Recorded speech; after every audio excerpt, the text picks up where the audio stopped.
Yeah, because I got Instagram. Like I see what happens. I don't actually like watch the matches, but I see what happens. Clips are 70% of the game. That's what they say. Literally. Look, I mean, you can see every promo in a clip. You can. Come on, guys. Really? You can see. You can see every promo in a clip. You can see every major highlight in a clip. I never watched Sting's last match, but I know the biggest parts of it. I've seen. Yeah, bro, I did. Bro, Darby Allin going through that ladder that glass was insane.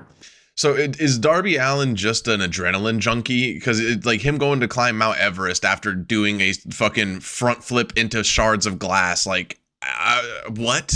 This was planned months ago. Right. But he's for real for that? He's for real going to do that? Yeah. Damn. You don't just say you're going to go climb Mount Everest and just not do it. No, yeah, you're right. Damn. Fair enough. I would actually welcome everybody to another episode of Growing Up Kayfabe. I'm your host, Joe. We are the yes and no of podcasting. When I say we, I mean me and my buddy down there, Darnell, my co-host. And joining us this week is my other good buddy, my former manager, Jacob. What's up, buddy? Hello, bud. Thanks for coming with us. Going good. Before I start saying what I was going to say, which is about AEW, we're going to start with AEW this week. But Jacob, when we started this podcast, we kind of started just by letting everybody know like a small little bit of like what got us into wrestling and like our favorite wrestler growing up. Just a small little like get to know you about wrestling. So if you don't mind, when and what got you into wrestling? When did you get out of it and come back? What was that time? Because every wrestling fan has that. I got out of it at this time, but got back into it in this time. And who's your favorite wrestler coming up? Yeah, so fair enough. It started like I'm not really sure how it started. I just had a buddy and he was just kind of like into it and he showed me, and I started watching around like the Royal Rumble like 2013, and like John Cena was like my favorite like growing up, like all the time, just kept watching him. And really the first like big match I really ever seen was like him going up against like The Rock at WrestleMania, like the second time, bro. I missed the first one, but just like his colors and everything, like when I was a kid they excited me, and like it was cool seeing him change colors every year, and like I was just like excited for what's next and whatnot. Getting towards like 2016, like once I started working more, I just kind of like stopped watching, got like less and less, and then product was ass in 2016 though too. Yeah, and then it started changing, and then like it went back down, and then it was just kind of like that. But then like, you know, you came along to work, you started talking about wrestling, and I started watching it again. Started talking about Mummy all the time. I was talking about bro, she was not that good looking, but now she's grown on me. Bro. I give it to you. She does that. It's so funny that that's what I love about you having you on here. It's like the difference of like, because if you ask me and Darnell, it's always some shit from like early 2000s, like late 90s type shit of. But to hear somebody be like, yeah, the biggest match ever I seen was like John Cena and The Rock too, and I'm like, it's not a negative thing. It's just hilarious because of the difference. But we'll say about the John Cena thing. Everybody, when I was coming up, and when he was Dr. Thugonomics, again, same thing. I was like, dude, this guy's the man. He's so funny. But it's so the colored T-shirt thing. I thought it was cool until the moment The Rock called him like Fruity Pebbles. I was like, damn, this shit's gay as fuck now. Full of Fruity Pebbles. Damn, I was like, I can't get into it now. Rock really destroyed that for me. Then there was always like CM Punk, you know, doing his thing, just being straight edge punk that he was, like straight edge society, going out. The Messiah, Jesus himself, the Messiah before the Messiah, dude. Watching old highlights when he was in that cult is weird, when he was shaving people's heads. I wanted to say that I wanted to talk about AEW this week because, as always, I only ever watch Dynamite if I do catch any of it. And the match between Will Ospreay and Kyle, I don't remember his last name. I know his first name's Kyle though. But it was the main event. O'Reilly. Is that it? Kyle O'Reilly. Their fucking Ring of Honor champion or whatever. Yeah, he used to be in Undisputed Era when he was in WWE. There you go. See, no shit, got it. Yeah. That match was. So I even sent that match to Ian to be like, this is what I wish wrestling was in WWE. Is what I wish they did more of. Like, I think WWE is so afraid of one counts. Like, you never see a one count in WWE. Like, maybe once a year. but AEW is just like, you sell it. Japan Wrestling, sell it. 1 counts. But just the intensity, the constant action, and for about like 25, 30 minutes, I know it's a lot asking from wrestlers, but I mean, that match has been on my mind all fucking week, him and Will Ospreay. Yeah, people sleep on Will because all he was doing was New Japan shit. And they just don't see it. And then the stuff they do see, they're just like, that's not real wrestling. And it's like, all right, you're one of those people. I'm going to move on now. That's such bullshit. Never going to bring this up again. Yeah, because it's just different. And what it is I understand, like, and I'm not a big fan of wrestling person being like, that doesn't make any sense. But I'm like, no, you have to understand, like, that's wrestling right there. All that shit that looks major goofy. I'm like, you know what else looks goofy? Fucking I don't know, Blue Thunder Bomb. It also looks goofy, like all of it. So it just like, it's way more fun what they do, and so high impact, so fucking I can go on for days just sucking Will Ospreay's dick about this, but just want to make a point to say that I just would love to see that more in WWE. It would make it easier for us WWE fans to sell WWE to other friends. You'd be like, instead you have to, like, here's this match from, I don't know, 2 months ago. This was a banger. And it's people from the mid card because they're trying their ass off to get to the top card. Yeah. Damn. I mean, could I ask a question? What is your favorite mid card, like, that was like really crazy? Like your mid card match? Mid card match? Oh wow. I mean, that's like you should sell off to somebody. That's like a really good match. You know what? Actually, and this just because it's fairly recent, I'm sure I could think of one if I thought like way further back. Yeah. But what was it? Fucking Bad Bunny versus like Damien. And that time it's kind of mid card, but there's a lot of mid carders who were on that, and that whole thing with Carlito coming out and the LWO doing their thing. Everybody shined that night. Everybody hit their spots perfectly. And if you're watching that, you're like, yo, is that what they do every night? Unfortunately, no. But that shit was tight when they did that. It was a Backlash. Okay, so let's start talking about the week's show. Monday Night Raw. Just went over Monday Night Raw. And guess what? As we were talking about this last week, we said it. It's just, we're really just building to WrestleMania here. We're really just WrestleMania building. Not a lot going on. Just a random match between Jay and Drew McIntyre. And for why, if you're watching it, you go, oh, so Jimmy can interrupt again and fuck over Jay again. Acting like we didn't know that was going to happen. Because Drew doesn't know how to let go. Bro's been back for like a fucking year. He's been on Raw for almost a year, and he's still just like, hey, yeah, you deserve that, bro. Because you guys fucked me over 3 years ago. It's like, hey, shut the fuck up, dog. Insane. Move on. You got a whole championship belt to go for, dog. What you worried about me for? Right. What's going on here? You really want to settle it, and that's how we keep having these matches. But, my bitch ass brother just keeps coming over. I'm older than you. I'm always gonna. It's like, well, yeah, you're always gonna be older than me, bro. If you weren't, that'd be a little weird. Yeah. Always gonna be funnier than me too. Jimmy's so funny. Yeah, it's I don't know.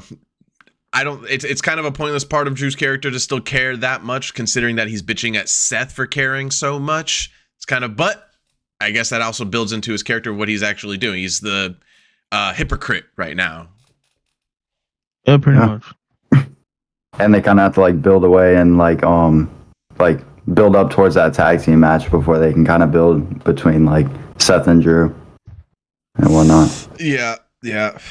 They have done, we talked about this before too, incredible way of building Seth and Drew again. I mean, it was a match that nobody wanted at all, and then out of nowhere we were like, I mean, still kind of don't want it, but for what we have. Yeah, for what we have, good enough. Good enough. And it all I was just gonna say it all falls on Drew, because Drew's the one who made the character change. Drew's the one who's been selling it. Drew has 100% done all the work to make this match hype. Meanwhile, Seth, true to Drew's character, Seth is just like, I'm worried about the bloodline and the Rock and shit, so I'm not even worried about you, big man. Yeah, literally. And then what the fuck do they even do for like tomorrow? Right? Like, do they even have anything set up? That's a good question. I mean, I know they've promoted some matches. They got Becky and Liv tomorrow. I know that one.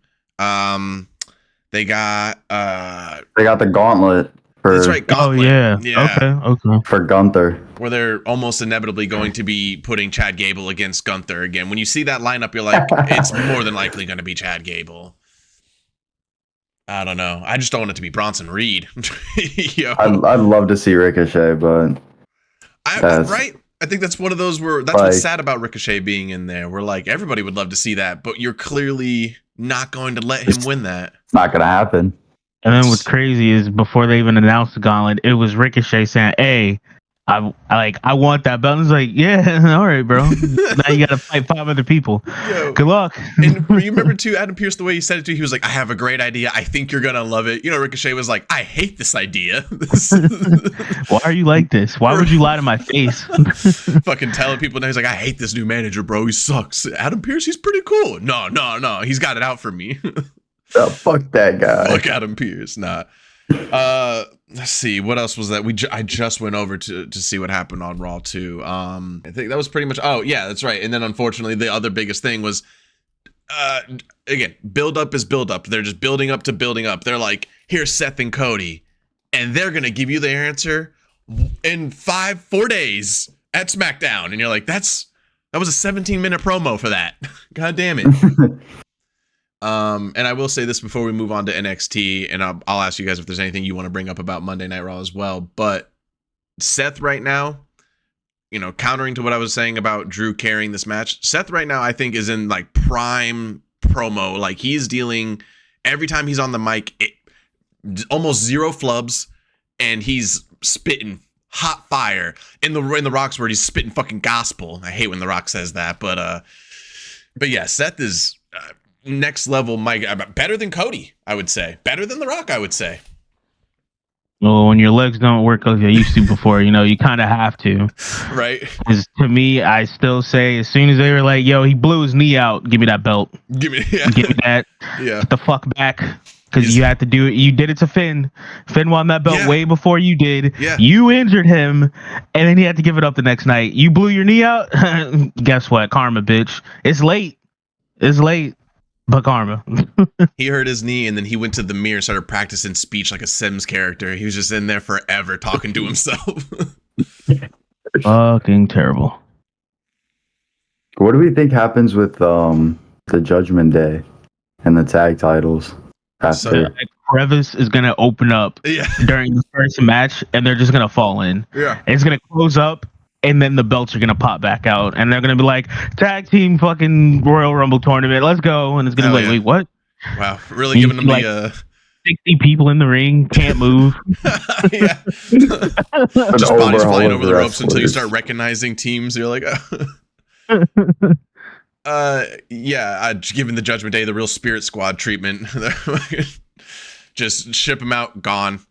We talked about this last week actually, and that was the one other thing that happened on Raw. They had the tag team matches against Imperium, which we were like, what?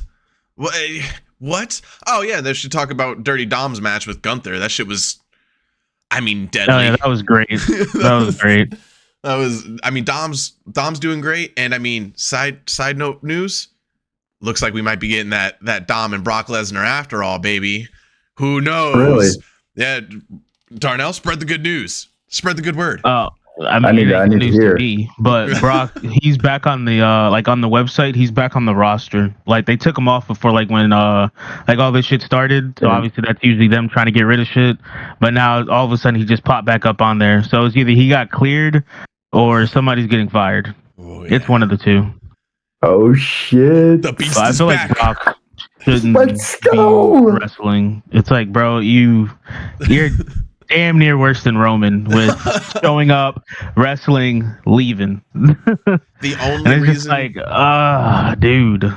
The only reason at all I'm excited for him to come back is because I was excited for the 2 programs they had planned for him. Whether it had been Braun Breaker or Dom, I was like, that would be perfect. Bring back racist fucking Brock and do a thing with him, because Dom looks like Eddie. Just do the Eddie thing over again, copy and paste, and then or again with Braun, that would have been a great match with power, and that would have been perfect because they're both so explosive that the way Brock wrestles, he doesn't like to do all the fancy shit. He would have loved wrestling with Braun, and him and Braun would have made a good. But that's it. Anything else, I'm like, no, I'm not excited for him to come back at all. Just the programs. That's it. Yeah, they could do a passing of the torch between him and Braun. Yeah, for sure. It's like I was the fucking powerhouse that everybody was scared of, and it's like you're next, buddy. Good luck. Good luck. Don't follow Triple H anywhere. And if Vince calls, just ignore it. Please. Matter of fact, block that number. Block all his numbers. Yeah, Judgment Day. We talked about this last week, and it got thrown in my face. I put a little disclaimer when we were talking about it on the episode that they had said it's a case of WWE ignoring something because they probably either forgot or they couldn't write it out properly or they changed their mind on something, which was that they said on Friday, Nick Aldis said that him and Adam had an announcement on Monday about the tag team titles. And they did not. They said nothing about it. Instead, Judgment Day fought Imperium. We were like, for what? Who cares? For the lulz. For the lulz. And because Dom got his ass beat. Yes, right. Dom got slapped the fuck up. I'm still wondering if Dom got his chicken tendies or not. I'm just wondering. There was plenty of chicken tendies at his wedding. Oh, yeah. Good man. Okay, yeah. NXT was popping this week. I thought it was great. Starting off with an Asylum match, which normally when WWE does these theme matches, it has a high chance of flopping, but went very well. Made some fun stuff with the punching to the balls with Dijak. Dijak does a moonsault off the top of the Asylum cage. Feel like, Jacob, that was your first time seeing Feast Your Eyes when he does this finishing move. Indeed, yeah. It was. That shit's crazy. Just a reverse GTS. That was fire. That was fire. CM Punk somewhere, like, when he first sees a Feast Your Eyes, he's like, wait a minute. All right. I'll let it pass. But that is my move. That is close. Yeah, and everything else, though, besides the biggest thing that NXT has going for it is, honestly, shouts out to Dijak and Joe Gacy, because I was saying this when me and Darnell were watching. It seemed at first like it was a useless program, and then they kind of kept forcing it down our throat, and this is a case of where it worked, forcing it down our throat, because they got better as time has gone on, and their last two matches have been insane, and it's really made Dijak's character way better. So now, before he comes out to face Dragunov, and that whole thing blows over, they have like a regular match on NXT, and then he goes back to Joe Gacy, and now he's got even, like, it was kind of like one step forward, one step backwards, two steps forward, and now he's like up here. Now if he's gonna go against Dragunov at some point, you'd be like, I'd watch that. For a title, I'd see like a crazy no DQ match between them, because that's what he's got going for him. He's this like ruthless style wrestler, and it's pretty crazy. It's pretty good. I like him. He's fully flipped me around. Before, you can see it on the first episode, I'm like, fuck Dijak, this guy's boring ass motherfucker. I feel like they need to bring back the hardcore belt. Yeah, for sure. For like a lot, besides having another belt, like. Actually, that could possibly happen with them moving to Netflix. They'll be off network TV, so they can kind of do whatever the fuck they want. So yeah, that's something they should really like kind of look into. Not the 24/7 belt, just literally we're bringing back hardcore. Dang, whatever happened to the 24/7? Not to like go off subject or nothing, but like I was gonna that ask the shit same just like thing. disappeared one day. Yeah, they probably just. I mean, they fucking R-Truth ran that shit into the ground. He's like the 47 or like 48 time 24/7 champ, because like it's a great concept, because that's literally what the hardcore belt was. You can just challenge whoever had the belt whenever, wherever. It could be. It was most of the fucking matches were like backstage, and they weren't even really matches. Literally just somebody showing up with a fucking ref, and they're just like, oh shit, all right, let's go. We're doing this, yeah. Yeah, and before that, the hardcore matches and belts were just for nothing. Shouts out Hardcore Holly. He's the one who like really made the hardcore belt dope as fuck. It made sense for him to have it, and that motherfucker was crazy. Mankind also being the only other one that it made sense to have. Like, it didn't make, but nowadays there's tons of wrestlers where you're like, yeah, dude, that would be perfect to just have them all going after the hardcore belt. Are you gonna forget about our 420 Lord and Savior? RVD. Exactly. RVD. He had the hardcore belt for a while? Okay, yeah, see it. a couple times. Wow.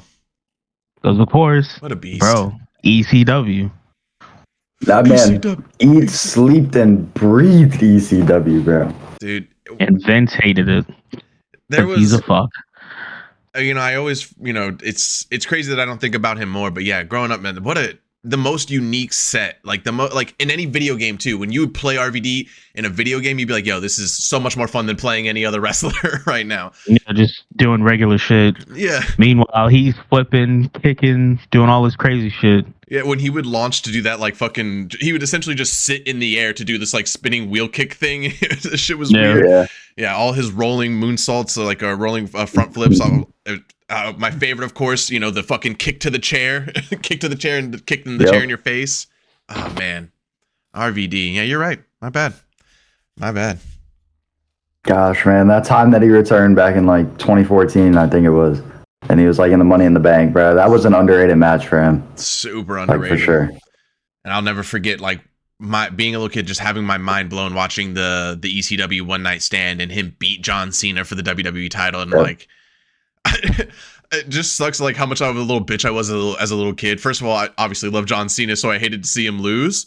And also I'm just like, you know, these guys are throwing stuff and yelling mean shit at him. That's not cool. Because it's just such up until that point, that style of watching wrestling with rabid fans was only like on clips of stuff. At that point, it was very tamed, PG, almost PG era at that time. It's still attitude, but like getting into the PG era. And all of a sudden they have ECW One Night Stand and there's dudes throwing beers and shit, people throwing stuff into the ring, and you're like, yo, what the fuck's going on?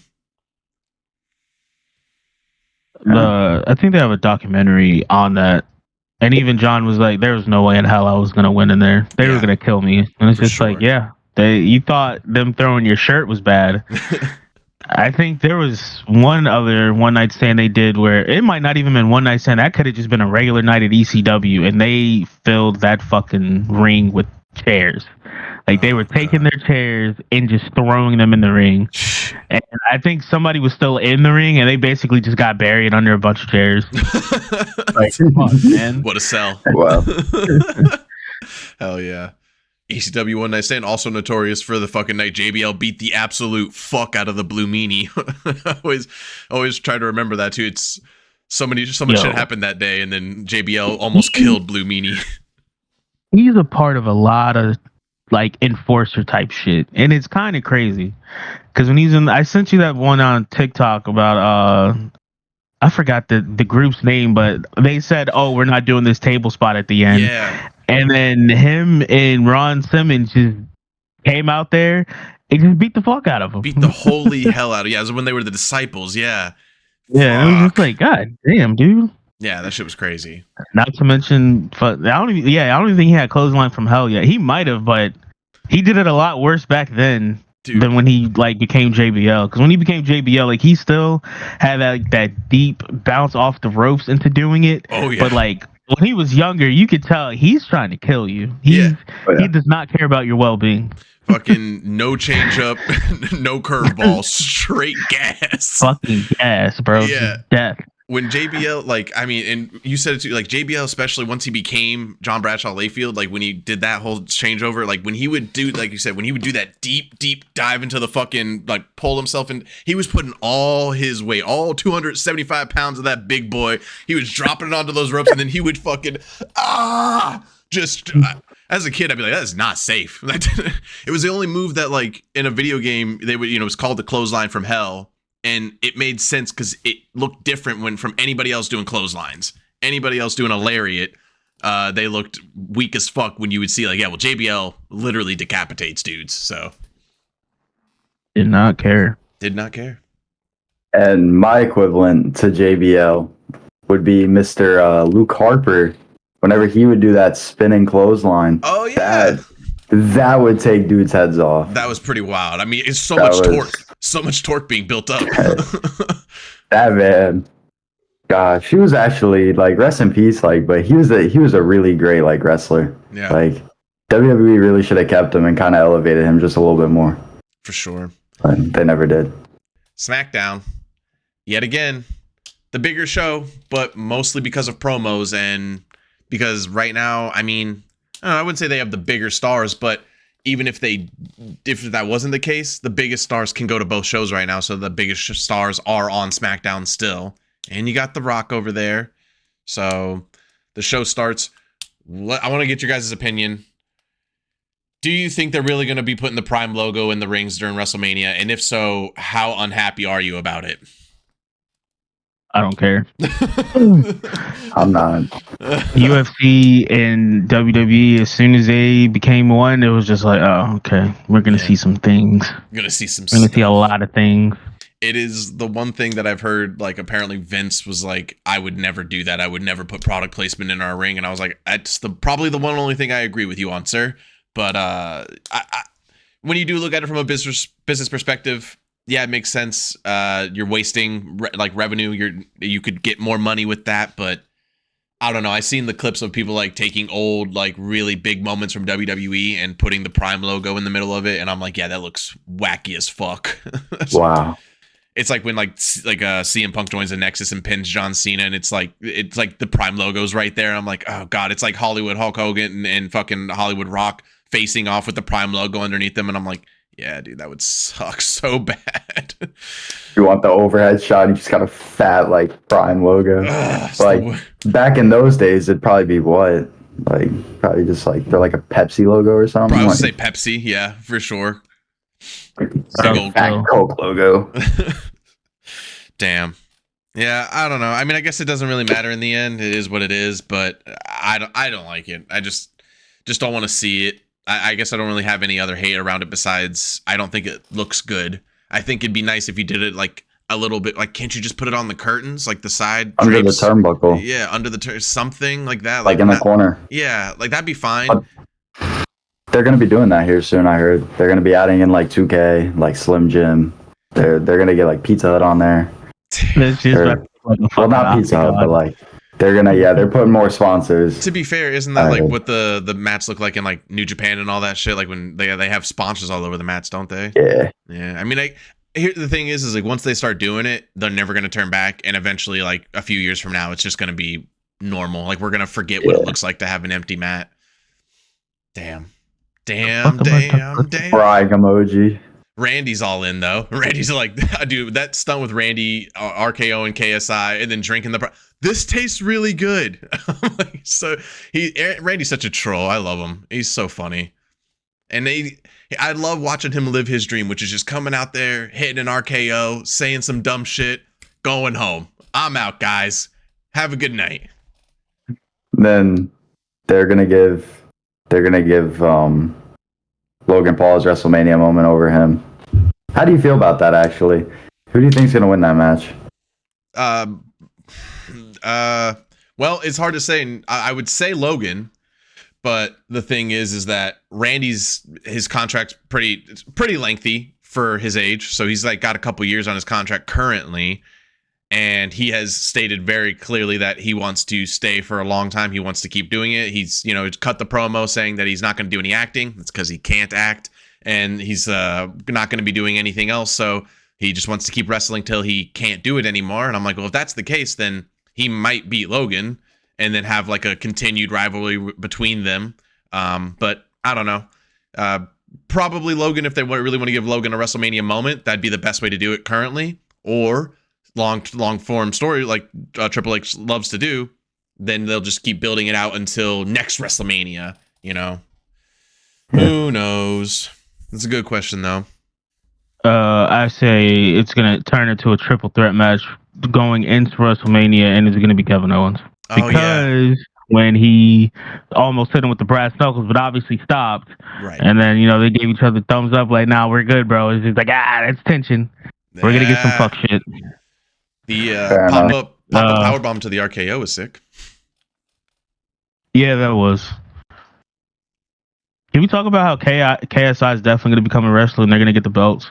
You think they're so? Going to be the best of friends. Yeah, him and Logan. They're going to run. They run a great company, and they have it everywhere. And then he took that RKO pretty fucking good. He sold it nicely. He did. He really did for somebody who's never he took the bump. What was that?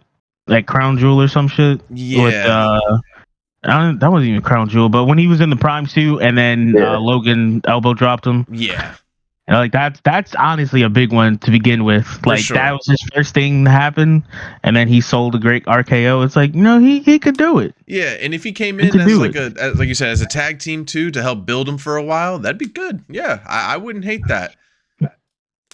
Just show up for a little bit and then dip out and be like, this was fun. This is a side quest. Going back to YouTube. Well, go back to YouTube. A big step to have that happen, WWE, is splitting up those fucking tag team titles so that way you can have them fight for a tag belts on one show and keep going from there.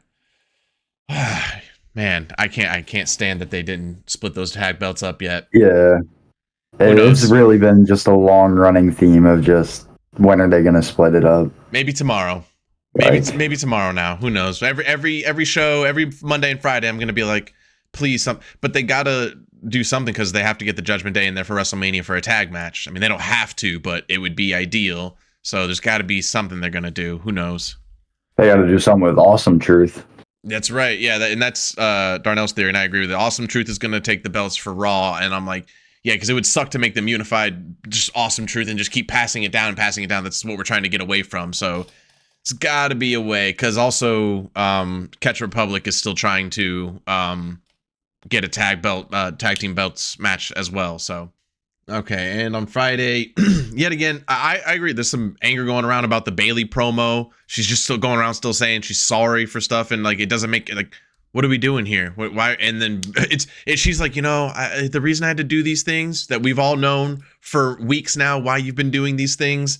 And then it's still just Damage Control being like, you suck, bitch. We've always hated you. And you're like, what is the story building for Bayley? Why do they hate Bayley so much?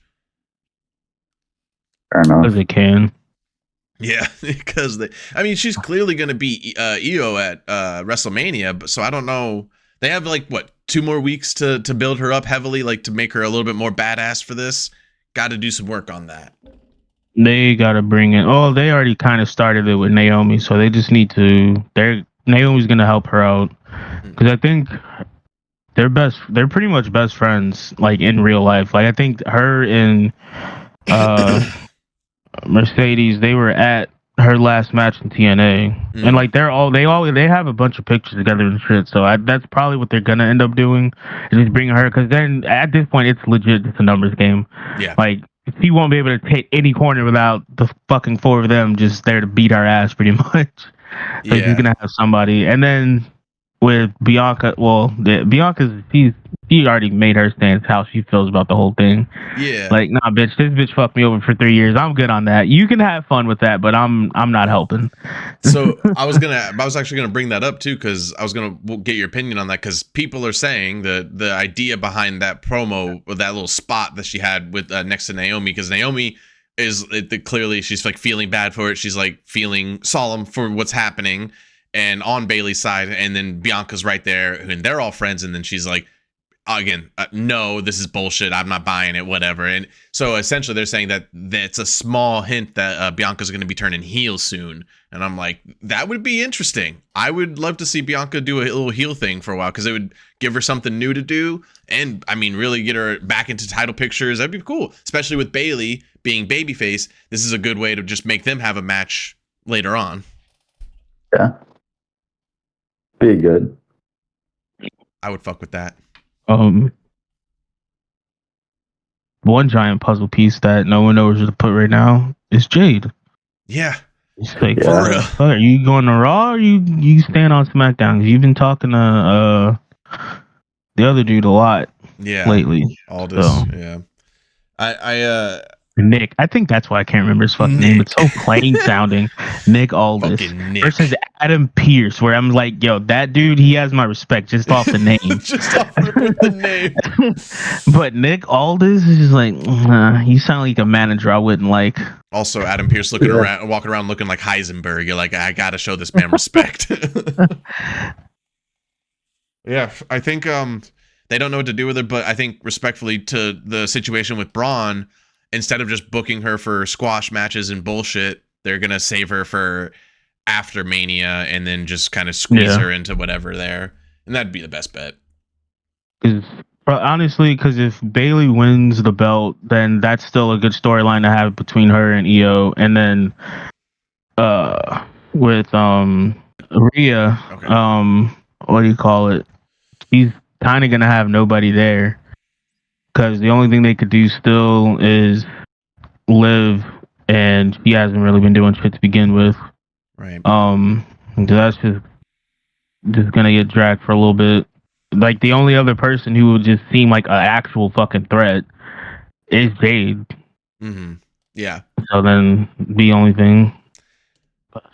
And that's going to be some star power that they want to. And Rhea's like they're probably going to, in the next 6 to 8 months, I would assume Judgment Day starts to filter out. They lose the tag belts. Rhea eventually loses the title and kind of has to do some other type of program shit and gets her to do some other type of rivalry with somebody else. So, and Jade would be like I said, that would be a perfect person to do that. Just another strong bitch that Rhea's got to go up against. And this time she can't beat her. Yeah. Makes sense. I like it.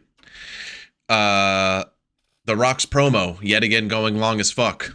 Yet again. Bro, I saw just on YouTube, that shit said like 22 minutes of it, so fuck.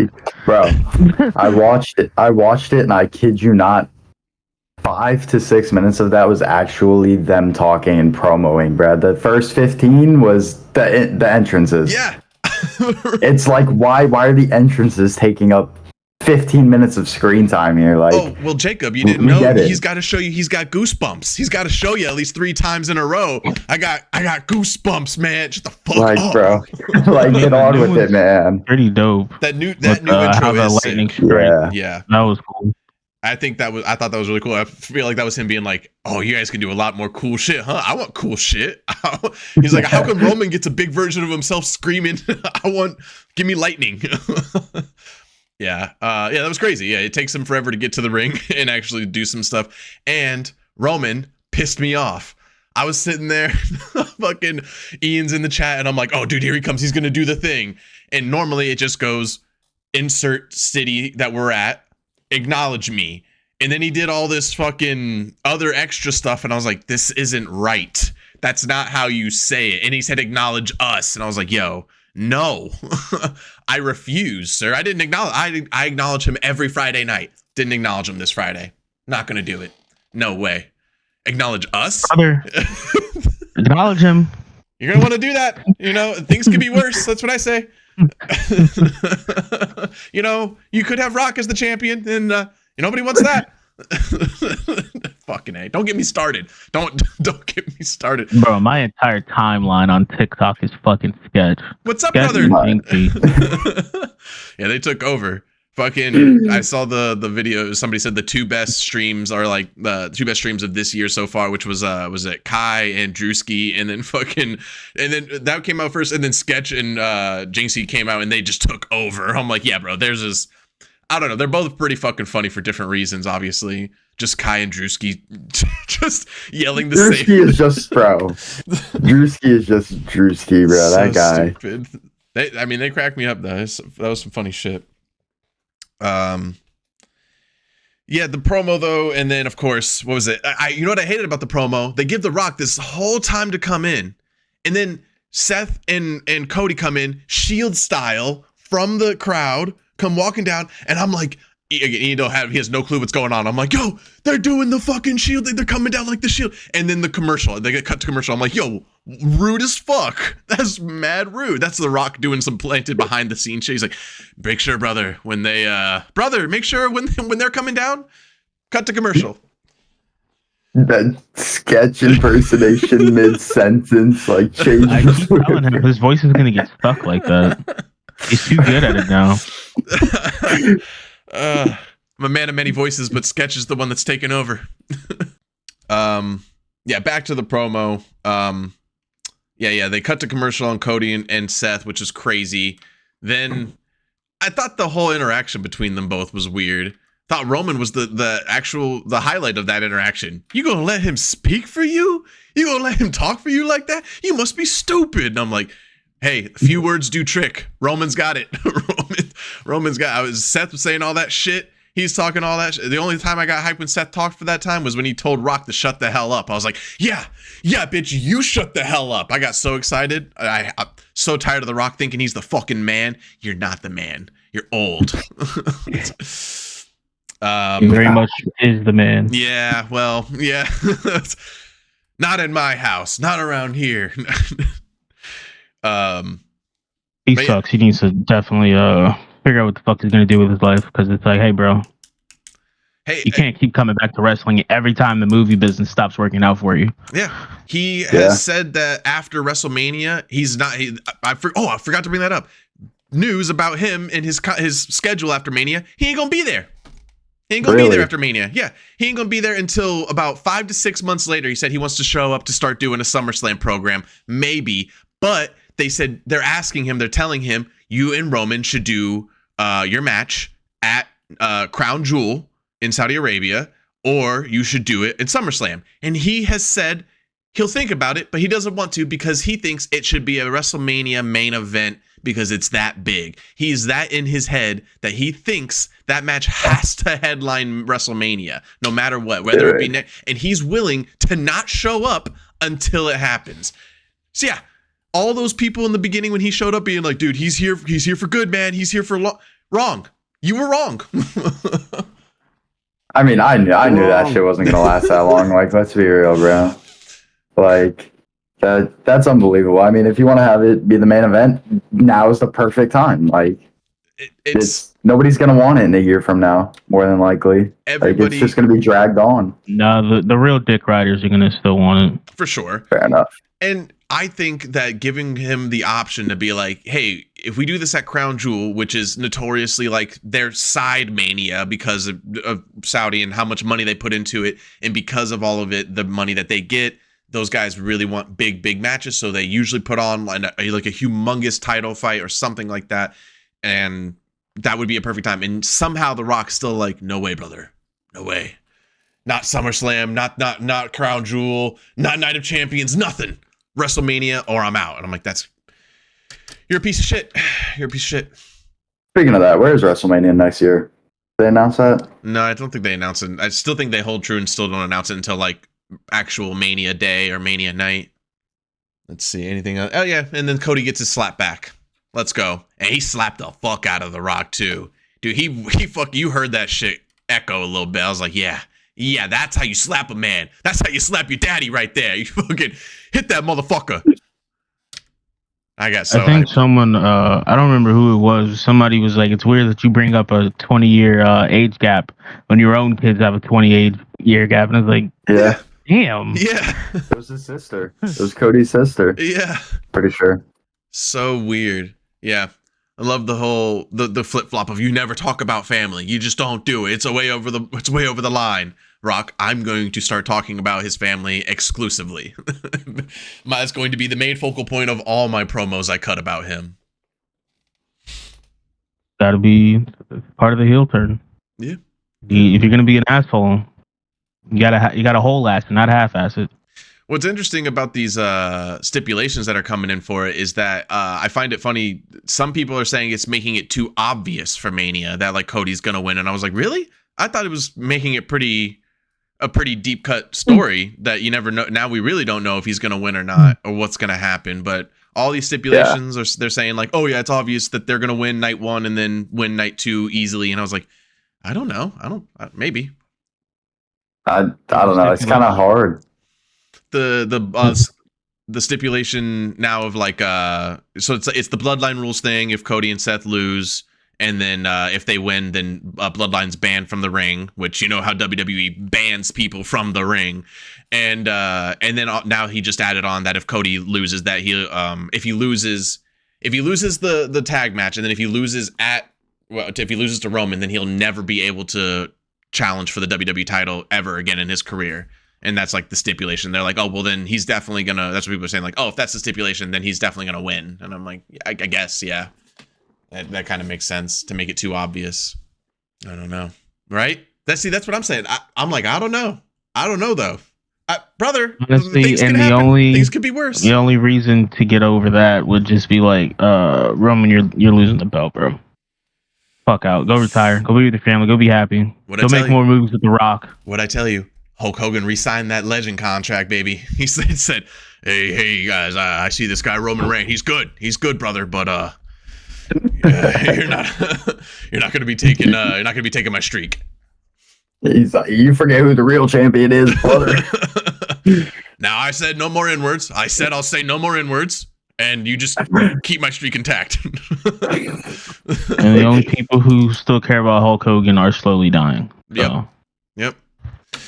Well, I want to just end off this episode by doing a quick little Growing Up Kayfabe Hall of Fame entry. If you guys have one that you want to throw in, you're more than welcome to. As we say around here, Growing Up Kayfabe Hall of Fame is our own personal Hall of Fame where we introduce anybody from the WWE or wrestling universe who has to either be dead or alive in the Hall of Fame currently or not. This is our personal Hall of Fame. And we'll at the end of every episode show you everybody who's in and who got inducted. This week, we were talking about them, and I think about them pretty much almost every time I'm thinking about wrestling. John Bradshaw motherfucking Layfield. Put my man in the Growing Up Kayfabe Hall of Fame. Clothesline from hell. Fucking security. Fucking, I always forget what the name of his like first initial when he was just Bradshaw. Yeah, yes. Dude, damn, when they be playing poker all the time. Farouk. Yeah, bro. Bro, that guy's hilarious. And of course, his entrance, one of the most underrated fire theme songs of all time. That bell ringing, coming out with the stretch limo with the horns on it, big ass goofy Republican smile, waving everybody, and then he'd get in there and go to fucking work. Put that weight on you. He's so good. And growing up, WrestleMania 21, one of the biggest WrestleManias of all time, in my opinion, when John Cena finally gets the belt, him and John Cena's lead up to that was cinema, literal cinema. So good. John Bradshaw Layfield really made John look good in everything they did. From the US belt with him and Orlando Jordan and all the way up to him at WrestleMania. Fucking crazy. John Bradshaw Layfield, my inductee into the Growing Up Kayfabe Hall of Fame. I got Zach Owen. You got Zach Owen. Zach Owen. Zach Owen. The thing is Zach Gowen. But yeah, he's the one-legged kid that Brock Lesnar just was beating the fuck out of for God. Like a clean month. In front of his mom too. Like, bro was just getting fucked up. My God. Bro was in a wheelchair, got pushed down the stairs. That's right. And it's like, and I think like one of the stories was Vince was like, you don't have to do the stair thing. And he's like, no, I'm going to do it. And he's just like, you don't have to do this. He's like, no, man, it's fine. I'm going to do it. It's like, why would you agree to this? Legend. It's Brock fucking Lesnar, bro. And you're just going to let him push you down the foot. Nah, man. Yeah, but how many times are you gonna get to say that in life? You know, Brock Lesnar pushed me down the stairs once. That could, and what's crazy is if it's somebody who doesn't really know wrestling, they're gonna be like, "What God. Was this high school or something? Yeah. Like, what the fuck? You should call the cops on that, man." Yeah. Like, what the fuck? Good point. But it's like for his short-lived fucking career, man went through hell. I like it. Good pick. Hell yeah, man. Well, this has been real fun. Did you have fun, Jacob? It has. Yes. Cool. We'll try and keep you on. Hopefully you can be here for the next one. Guys, as long as I'm welcome, I'll try. For sure, man. Open invite, for sure. Guys, again, please make sure you hit the like button. Helps out a lot. Comment down below what you think about what we've been talking about today, what we missed about wrestling in this week, what you think has been biggest to you in this upcoming way to WrestleMania. And follow our social media, Super Sour JIR. That's on all social media across the board. Go follow us on TikTok, most importantly. And go follow us on Twitch, twitch.tv/Super Sour Games. Go follow Darnell's social medias, which are right there. Boom. Snuggie and T and Snuggie. And yeah, that's it. We're done here. We appreciate you guys.